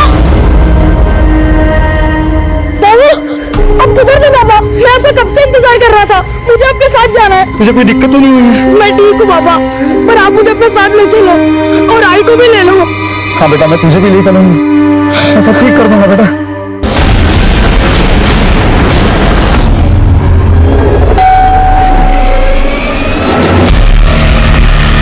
क्या किया तुम लोगों ने गायत्री के साथ? क्या कर छोड़ रहा? ये कौन है? ये मेरी साली है सर, कंचन। साली? ये यहाँ क्या कर रही है? ये इधर ही रहती थी गायत्री के साथ। क्या वो क्या रहे हैं आप लोग? सर तू सुनील? हाँ मैं सुनील हूँ। तेरे घर की मेड गायत्री, उसका मर्डर हुआ है। सर गायत्री यहाँ बहुत अच्छे से काम कर रही थी, फिर कुछ दिन बाद वो अपनी बहन कंचन को यहाँ लेकर आई थी। साबी मेरी छोटी बहन है, अब जवान लड़की को घर पे अकेला कैसे छोड़ती, इसलिए यहाँ ले आई। साहब जब तक इसे कोई नौकरी नहीं मिलती तब तक क्या ये यहाँ रह सकती है? हाँ हाँ बिल्कुल, क्यों नहीं। गायत्री, तुम पूरे घर को इतनी अच्छी तरह संभालती हो, परी का ख्याल रखती हो, उसे माँ का प्यार देती हो, तुम्हारे लिए तो इतना कर ही सकता हूँ ना मैं। बिल्कुल रह सकती है, ठीक है? 1 मिनट। हाँ सर बोलिए। सुन, जब तक यहाँ है काम में हाथ बटाना, समझी? गायत्री वापस मुंबई क्यों जा रही थी? मुझे नहीं मालूम सर। कमाल है, वो तुम्हारे घर में काम करती थी और तुम्हें नहीं मालूम? एक्चुअली पिछले 1.5 महीने से वो हरीश भाई के घर में काम करती थी। कौन हरीश भाई? लीजिए ना, ये हरीश भाई हैं और ये कुमुद भाभी। कुमुद भाभी माँ बनने वाली है, तो उन्हें फुल टाइम मेड की जरूरत है। हाँ, ये अनमोल किसी काम का नहीं, हमारे गांव का है, बस घर के काम में हाथ बटा देता है। लेकिन कुमुद की जिम्मेदारी किसी को लेनी होगी। हाँ साहब, ये है ना मेरी छोटी बहन कंचन, घर का सारा काम जानती है, ये सब कुछ संभाल लेगी। आप लोग इससे बातें कीजिए, मैं आप लोगों के लिए चाय लेकर आती हूँ।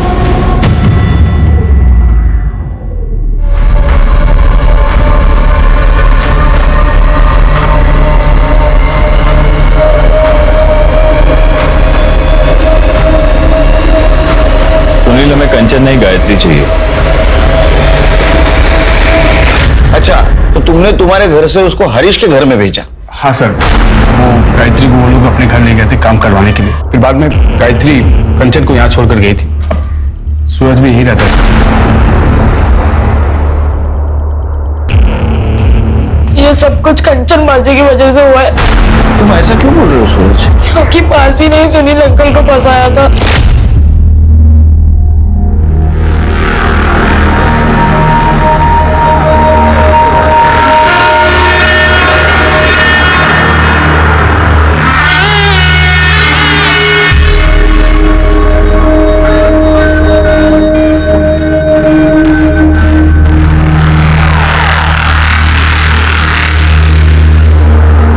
सब कुछ मासी की वजह से हुआ है। ना ही वो सुनील अंकल को फंसाती और ना ही मुझे छोड़ के कहीं और काम करने जाती। सूरज तो ये कैसी बातें कर रहा है? मैं तुझसे कितना प्यार करती हूँ। बाबा, मुझे आपके साथ जाना है। जाएंगे। जब तक मैं तुम लोगों को अंदर ना करवा दूं, तब तक मैं सूरत से बाहर नहीं जाऊंगा। गायत्री अफीम लेती थी? क्या बात कर रहे हैं साहब? नहीं सर, वो बहुत ही सीधी औरत थी सर। ये तुम्हारा हरीश भाई, इसका फोन नंबर और एड्रेस दो। 9205। सर ये नंबर तो बंद है। एड्रेस बताओ।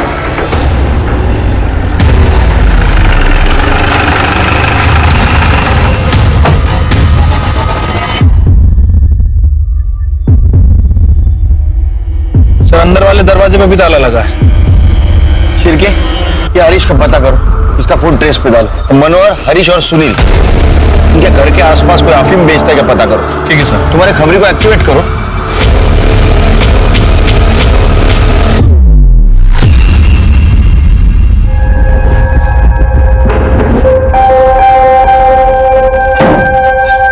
सूरज, खाना लाया बेटा, चल खा ले पहले। मुझे परी से बात करनी है।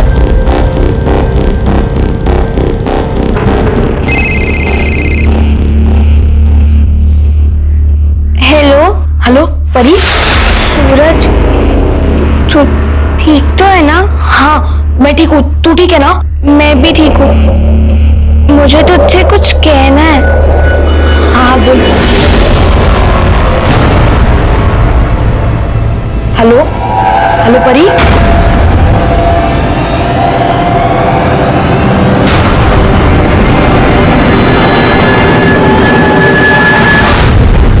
अच्छा सुन, अभी हाल में तूने किसी औरत को अफीम बेची है क्या? किसी औरत को? हाँ। नहीं भाई, क्या हुआ? अच्छा, इन दोनों में से किसी को बेचा है क्या? इन दोनों में से किसी को नहीं बेचा है, लेकिन एक बार दिनेश को पूछ लेना। अच्छा, कहाँ मिलेगा दिनेश? दिनेश अपने एरिया में। दिनेश भाई, यहाँ एक औरत रहती है गायत्री, तुमने उसे अफीम बेचा है क्या? मैं कोई अफीम नहीं बेचता। क्या भाई, कल्पेश ने बताया मुझे तुम्हारे बारे में। वैसे मैं ये किसी और सिलसिले में पूछ रहा हूँ। अफीम बेचता हूँ पर ऐसे किसी औरत को नहीं बेचता। अच्छा, ये सुनील और हरीश है, इन दोनों में से किसी को बेचा है क्या? देख भाई, मेरे बंधे हुए 5-7 ग्राहक है, बस उन्हीं को देता हूँ, ऐसे किसी को नहीं देता। सर यहाँ सूरत में सुनील, कंचन, गायत्री और हरीश, इनके कॉल डिटेल्स और लोकेशन डिटेल्स आ गई है। और मुंबई से मनोहर के। सर ये गायत्री और हरीश, इनका फोन पिछले 1 महीने से बंद है। सुनील के फोन में कुछ भी सस्पिशियस नहीं मिला है, लेकिन ये मनोहर हमें घुमा रहा है सर। मतलब सर, अगर मनोहर के कॉल लोकेशन की माने तो जिस दिन गायत्री का मर्डर हुआ, मनोहर की लोकेशन सूरत की थी, सूरत में सुनील के घर के पास। और सर इतना ही नहीं, उसके बाद उसका फोन स्विच ऑफ हुआ और नेक्स्ट डे मुंबई में ऑन हुआ। ये मनोहर सूरत में क्या कर रहा था और उसने ये बात हमसे छुपाई क्यों? हाँ साहब, मैं सूरत आया था, लेकिन साहब मैं क्या करता, मैं सबको कब से बोल रहा था कि एक बार गायत्री से मेरी बात करा दो, लेकिन कोई बात ही नहीं करा रहा था साहब। हेलो हेलो कंचन, तू मेरा फोन क्यों नहीं उठाती रे? गायत्री किधर है? मेरी उससे बात करा जा रहा। ताई को तुझसे कोई बात नहीं करनी है। सुनील का एड्रेस पता नहीं था तेरे को? नहीं साहब। प्रदीप ने नहीं बताया? सब प्रदीप से कोई बात ही नहीं हो पा रही थी और गायत्री का कहीं पता ही नहीं चल रहा था, इसलिए मैं उसे ढूंढने यहाँ आ गया था। और यहाँ आके फोन स्विच ऑफ कर दी? नहीं साहब, फोन बंद नहीं किया, मेरा बैटरी खराब हो गया था फोन का साहब। उस दिन मैं सारा दिन उसका फोटो ले लेके सबको दिखा रहा था, गायत्री को ढूंढ रहा था साहब, लेकिन जब उसका कहीं कुछ पता नहीं चला तो फिर अगले दिन मैं मुंबई वापस आ गया। क्यों? कांचन से एड्रेस नहीं पूछा तुमने? साहब वो कुछ बताने की तो तैयार ही नहीं थी। क्यों नहीं बताएगी वो गायत्री का एड्रेस? वो घटिया आदमी है साहब, जो बार बार फोन करता लेकिन सिर्फ गंदी बात करने के लिए। मैं कह रही हूँ साहब, उसने कुछ किया है। जब तय सुनील साहब के यहाँ काम करने गई थी, उसने तो मेरे ऊपर हाथ भी डाला था, तभी तो ताई गुस्सा हुई थी। गायत्री, अरे रुक ना, मेरी बात तो सुन। तो मेरी बात क्यों नहीं सुनती गायत्री? अरे मैंने कुछ नहीं किया। क्या करना बाकी रह गया? कि मेरी छोटी बहन है और तू इस पे हाथ डाल रहा था। बस सूरत में तेरे बारे में सोच सोच के मैं मरी जा रही थी। कितना भरोसा किया तुझ पे, और तू ये से नोच रहा था। और लाद नहीं बांट ली थी ना। मैंने कुछ नहीं किया, सुनो तो। तभी तो ताई मुझे सूरत लेके गई थी सुनील साहब के पास। साहब मैंने उसके साथ कुछ नहीं किया साहब, वो झूठ बोल रही है। उसने गायत्री से भी झूठ बोला। उसको जो रंगे हाथ पकड़ लिया था मैंने इसके वजह से।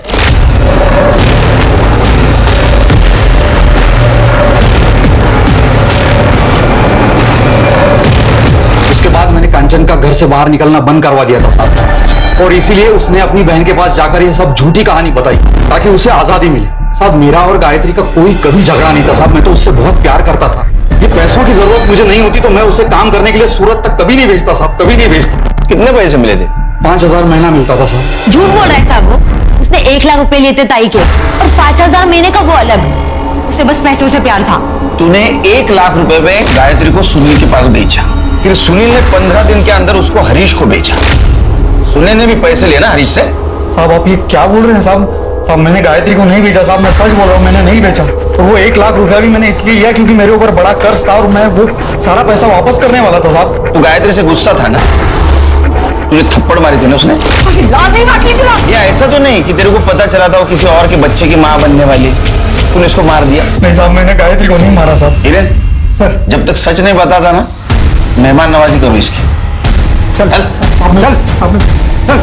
शिरके, ये मनोहर ने 1 लाख रुपए में गायत्री को बेचा सुनील को, और बाद में सुनील ने 15 दिन के अंदर उसको बेचा हरीश को। मुझे पक्का ह्यूमन ट्रैफिकिंग का मामला लगता है। सर मैंने सुनील, हरीश और मनोहर की बैंक डिटेल चेक की है। सर सुनील ने अपने अकाउंट से 1 लाख रुपए निकाले और नेक्स्ट डे मनोहर के अकाउंट में 1 लाख रुपए जमा हुए। कुछ दिनों बाद सुनील के अकाउंट में 4 लाख रुपए डिपॉजिट हुए और ठीक उसी दिन हरीश के अकाउंट से 4 लाख रुपए निकाले गए। शिरके, मैं यकीन के साथ कह सकता हूँ कि ह्यूमन ट्रैफिकिंग का ही मामला है। गायत्री ने बस से भागने की कोशिश की, उसको मार दिया। सर भले ही ये ह्यूमन ट्रैफिकिंग का मामला है, लेकिन मुझे इस मनोहर के ऊपर ही शक है। सर आई एम श्योर इस मनोहर ने ही गायत्री को मारा है। हरीश भी हो सकता है, वो गायब है। एक काम करो शिरके, हरीश के बैंक में जाओ और पता करो कि दूसरे नंबर से वो ट्रांजैक्शन कर रहा है क्या। अगर ऐसा है तो उसका दूसरा पता वहां अपडेट होगा। वो सुनील, उसको कल सवेरे बुला। ठीक है सर। सर मैंने कोई ह्यूमन ट्रैफिकिंग नहीं किया था। देखिए मनोहर को पैसे की जरूरत थी तो एज ए सिक्योरिटी अमाउंट मैंने उसे 1 लाख रुपए दिए। मंथली सैलरी भी दे रहा था उसे, और जब हरीश ने मुझे बेड के बदले 4 लाख ऑफर किए तो मैं ले लिया उसे। सर 1 लाख तो मैं मनोहर को दे चुका था और गायत्री का बेटा मेरे पास ही रह रहा था, तो थोड़े प्रॉफिट के लिए मैं अगर गायत्री को हरीश के पास भेजा भी तो इसमें क्या गलत किया मैंने? इसी को ह्यूमन ट्रैफिकिंग कहते गधे। गायत्री एक औरत थी, भेड़ बकरी नहीं थी बेचने के लिए। क्या मालूम हुआ उसके साथ क्या क्या हुआ हो, वो किसके बच्चे की मां बनने वाली हो। वो बच्चा उसके मर्जी का है या उसके साथ रेप हुआ है, बता सकता है तू? देखिए इसको। चल आप ऐसा नहीं कर सकते सर। चल ऐसा नहीं कर सकते आप। हरीश की बैंक डिटेल से उसके नए एड्रेस का पता चल गया।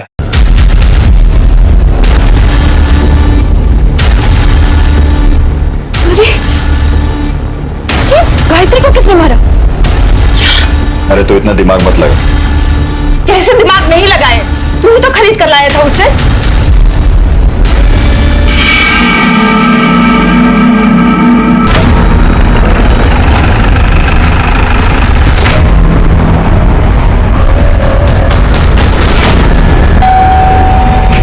अनमोल, देख तो कौन आया। कौन है अनमोल?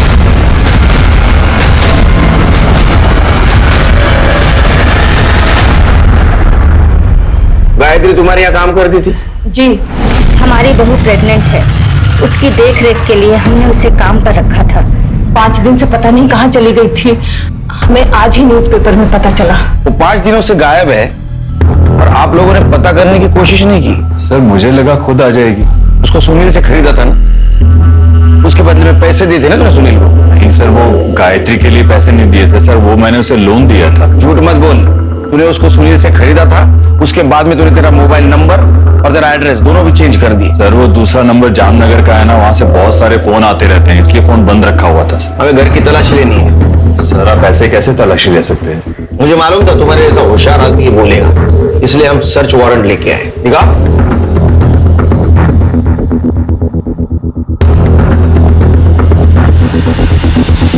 तलाशी ले।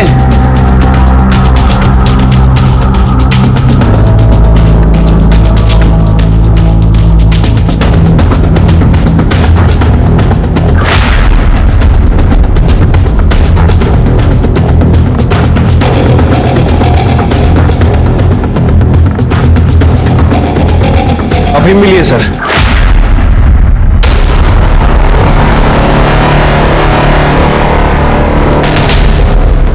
अपना इससे कुछ लेना देना नहीं। लेना देना कैसे नहीं? वो 1.5 महीने से तुम्हारी यहाँ काम करती थी, 1 महीने की प्रेग्नेंट थी। जो कुछ भी हुआ वो यही हुआ है, उसके मर्जी से या मर्जी के खिलाफ। उसके बॉडी में अफीम मिला है। ये इसी ने किया होगा। मैं कब से कह रही हूँ इसको काम से निकालने के लिए, और ये अफीम भी यही लेता है।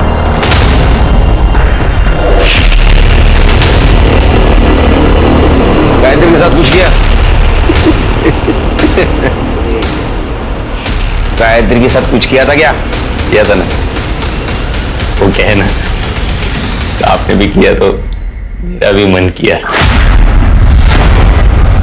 क्या कह रहा है तू? सर ये पागल है, इन्होंने कुछ नहीं किया है गायत्री के साथ। ये झूठ बोल रहा है साहब। आप कहाँ इस नशेड़ी की बात सुन रहे हैं? सर नशे में कुछ भी गड़बड़ करता है ये। इन सबको ले चलो, सब पता चल जाएगा किसने क्या किया। ह्यूमन ट्रैफिकिंग के केस में ले चलो इनको।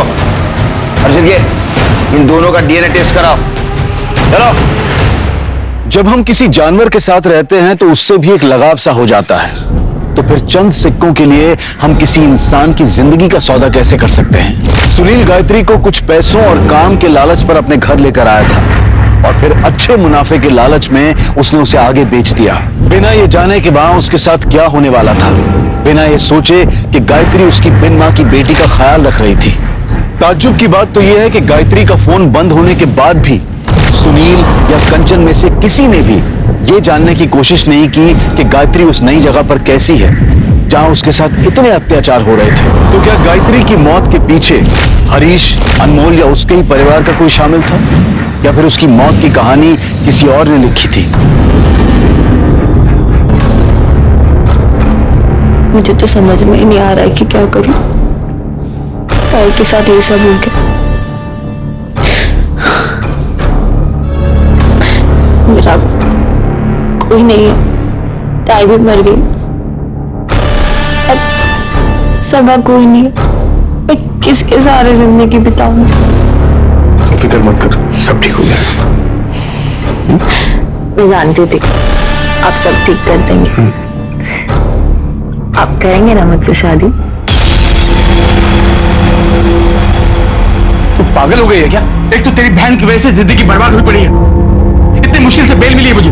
ये मत भूल तू इस घर की नौकरानी है, जब तक साथ है हंसी खुशी रहे। तुझसे शादी नहीं कर सकता मैं। तो इतने दिनों से तुम मुझे यूज कर रहे थे। देखो शादी तो तुमको करनी ही पड़ेगी, वरना मैं पुलिस में जाके सब बता दूंगी तुमने मेरे ताई के साथ क्या किया है। बकवास मत कर तू, एक बच्ची का बाप हूं मैं, ऐसे उठ के किसी के साथ शादी नहीं कर सकता मैं, समझी तू?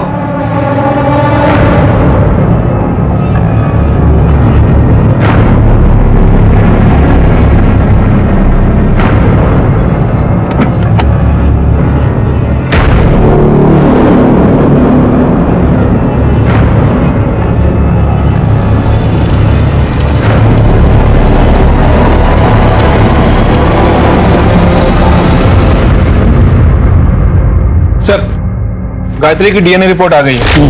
गायत्री के पेट में हरीश का ही बच्चा था। इसका मतलब अनमोल सही कह रहा था, पहले हरीश ने उसके साथ रेप किया, बाद में अनमोल ने। हाँ सर।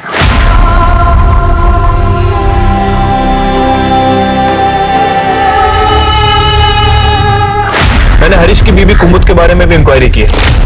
सर प्रेग्नेंट होने के बावजूद भी उसने लास्ट हॉस्पिटल विजिट 6 महीने पहले की, और सर यही बात मुझे सबसे ज्यादा खटकी, इसलिए सर मैंने उस क्लिनिक में इंक्वायरी की जहां वो 6 महीने पहले जाती थी।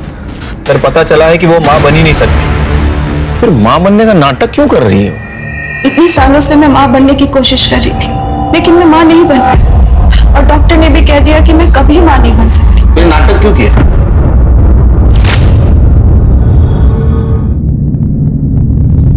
गायत्री, अरे मालिक, आपको कुछ चाहिए?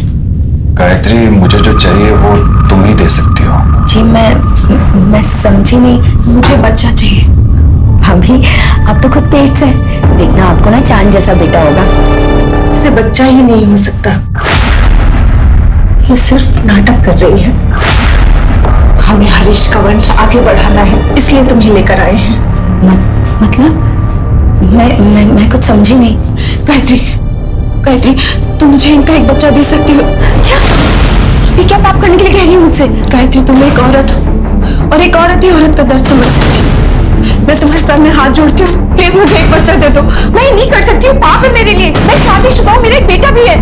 माँ जी, आप इन्हें समझाइए ना। गायत्री, देखो बेटा, मेरी बात मान जा। नहीं, ये मुझसे नहीं होगा। लेकिन सर, और फिर इन्होंने उसके साथ। और गायत्री ने भागने की कोशिश की, तुमने उसको मार दिया। सर हमने किसी को नहीं मारा सर। मैं और मेरी बीवी और मेरी माँ, हम लोग बाहर गए हुए थे और जब घर पर वापस आए ना तो घर में गायत्री थी और ना ही अनमोल। अनमोल?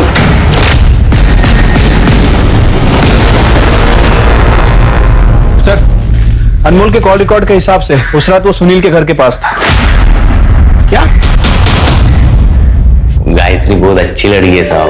नहीं, मुझे न खा लो। मुझे मेरे बेटे की बहुत याद आ रही है। मुझे मेरे बेटे के पास ले चलोगे? आज नहीं, मालिक घर पे नहीं है, आएंगे तो बताता हूँ। अनमोल, एक तुम ही हो ना पूरे घर में हर वक्त मेरा ख्याल रखते हो? हाँ, तुम इतना अच्छे हो अनमोल। तुम अभी मुझे ले चलोगे सूरज के पास? अभी जाना है? अभी? गायत्री, यहाँ यही घर है।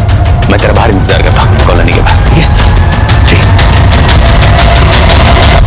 तो आखिरी बार सुनील के घर गई थी। कंचन, कंचन, क्या हुआ? कंचन, क्या कहा? तू चला? आप ये क्या बोल रहे हो? आप मुझसे कैसे पूछ सकते हो? एक भी गहना नहीं है, पता कहाँ है? तो मैंने क्या किया? आप ने कुछ किया होगा। मैंने किया? मैं देख के आती हूँ।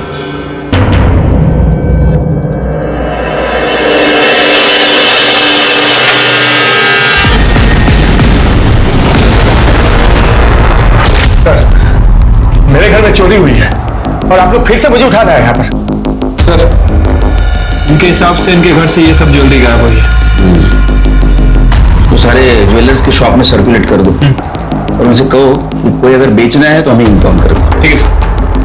काफी नुकसान हुआ है आपका, कंप्लेंट ले ली तुम्हारी, और हमारी मदद करो। बताओ गायत्री तुम्हारे पास आखिरी बार क्यों आई थी? नहीं सर, हमारे घर नहीं है। बोलो, वो तुम्हारे पास आई थी, हमें पता है। वो गुस्से में तुमसे कन्फ्रंट करने आई थी, लेकिन तुमने उसको मार दिया। हाँ साहब, ताई आई थी और गुस्से में भी थी। तुमने जानबूझ के मुझे वहां बेचा था ना? ताई तुम्हें क्या बोल रही है? तू जानती है ना कितने अच्छा आदमी है। हाँ मैं जानती हूँ, और मैं जानती हूँ तू ये बकवास क्यों कर रही है, क्योंकि तू इस घर की मालकिन बनना चाहती है ना। अरे तुझे पता नहीं, एक दिन ना ये आदमी तुझे भी कहीं ले जाएगा। बकवास मत कर। मैं बकवास कर रही हूँ? हाँ मैं बकवास कर रही हूँ। ये तेरा भांडा तो मैं फोड़ूंगी, सब कुछ बता दूंगी पुलिस को। बता मेरा बेटा कहाँ है?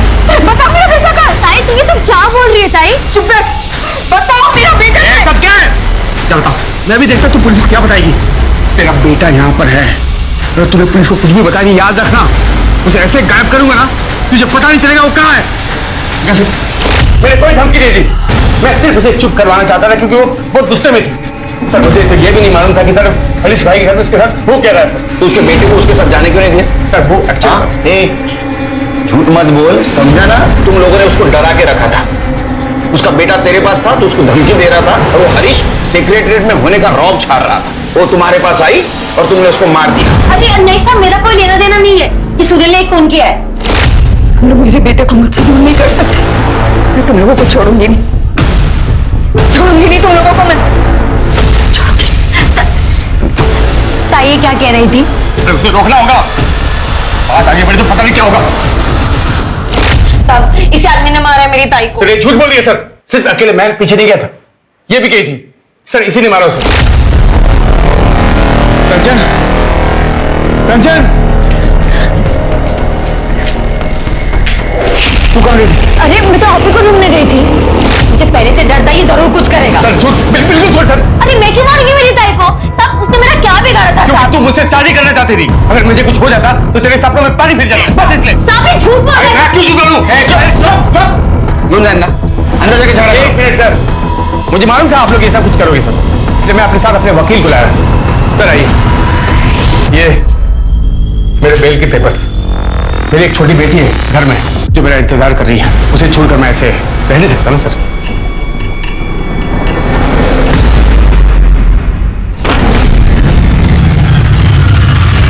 परी,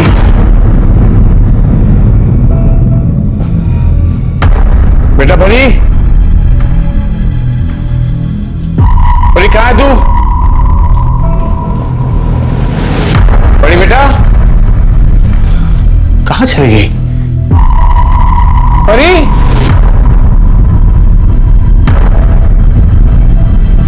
परी कहाँ चली गई? परी, रक्षा बहन, आपने परी को देखा क्या?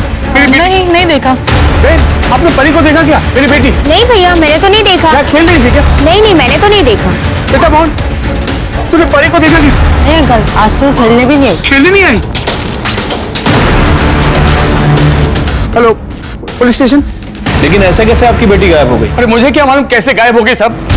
आप लोग मुझे सुबह सुबह पुलिस स्टेशन लेके गए थे, जब वापस आया तो परी यहाँ पर नहीं थी घर पे। सारी कॉलोनी में ढूंढा सर, किसी को नहीं पता परी कहाँ पर है। पता नहीं चला क्या करूं मैं।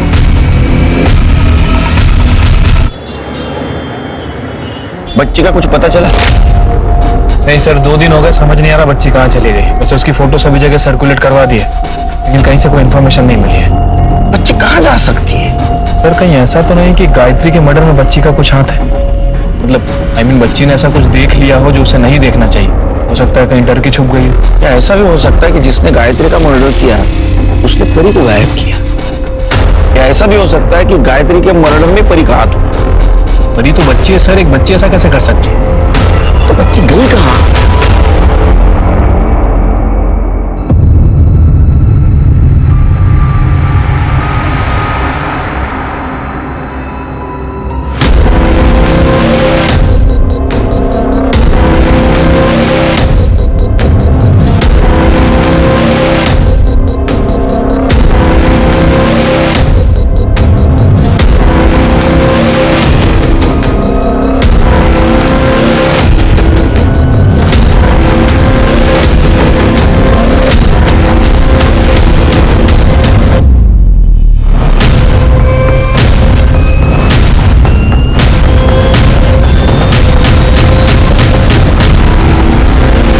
असल में तुमने तुम्हारे बेटी को मारकर बेड के बॉक्स में बंद करके रखा था। कैसी बात करे सर, कैसी बात करे? मैं भला ऐसा क्यों करूंगा? उसने देखा होगा गायत्री का मर्डर करते हुए तुम्हें। कोई भी बाप किसी बेटी को मार सकता है क्या? कोई बेटी को मारता है? अपनी बात सुनिए। उसी सुबह जिस दिन हम सुनील और कंचन को यहाँ पुलिस स्टेशन में लेकर आए थे। इसका मतलब ये सुनील और कंचन ही कर सकते हैं, क्योंकि बाकी सारे लोग तो हमारी हिरासत में हैं। Right sir. और एक और बात सर, परी की बॉडी में भी अफीम थी। क्या? इसका मतलब पहले परी को अफीम दिया गया, वो बेहोश होने के बाद दुपट्टे से उसका गला दबाया गया गायत्री की तरह। हेलो, ठीक है सर। सुनील के घर से जो गहने चोरी हुए थे उसे कोई बेचने आया। कौन? साहब मुझे कुछ नहीं पता। तेरे को कुछ नहीं पता तो ये गहने कहाँ से आए तेरे पास? गहने कहाँ से आए? साहब ये गहने मेरे बेटे ने मुझे लाके दिए। उसने किसी को अफीम बेची थी। उसके बेटे को लेकर आओ। मोहन, तुमने किसे अफीम बेची थी? सूरज चल यहाँ से मेरे साथ। नहीं, तू गंदी है, दूसरे लोगों के हाथ सोचती है। तूने पापा को धोखा दिया है और तू मुझे भी छोड़ के गई थी। ये क्या बोल रहा है बेटा तू? मैं तुझे सब कुछ बता दूं, तू बस चल यहाँ से मेरे साथ। नहीं, सूरज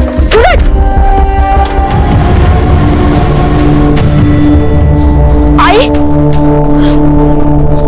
सूरज आई, मैं तेरे साथ चलूंगा। ठीक है, चल।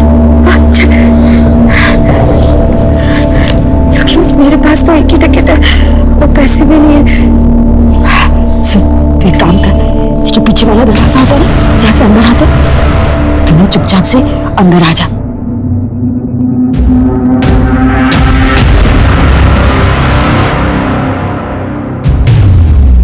ये देख, मैंने तेरे लिए दाबेली लाई। खाया? हाँ, तू खा।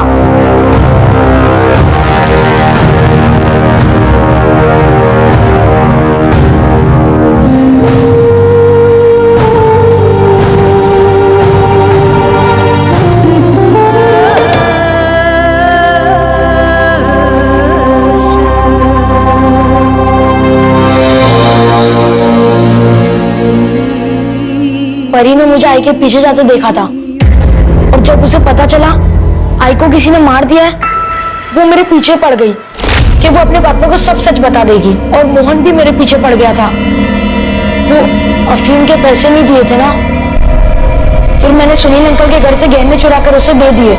ये सब आई की वजह से हुआ।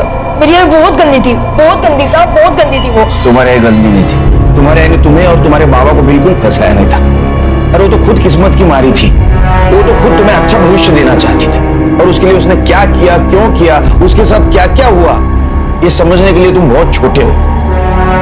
तुम्हें सिर्फ इतना कहूंगा कि तुम्हारी आई बिल्कुल गलत नहीं थी और तुमने उसे मार दिया।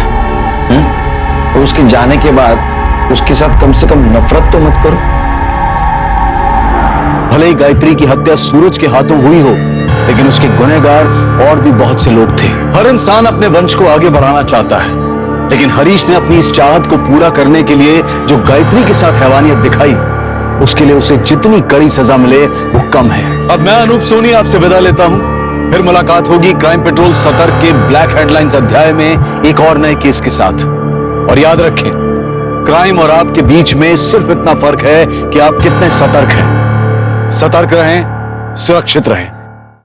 जय हिंद। इस तरह के और भी एपिसोड देखने के लिए हमारे चैनल को सब्सक्राइब करें और बेल आइकन दबाना ना भूलें।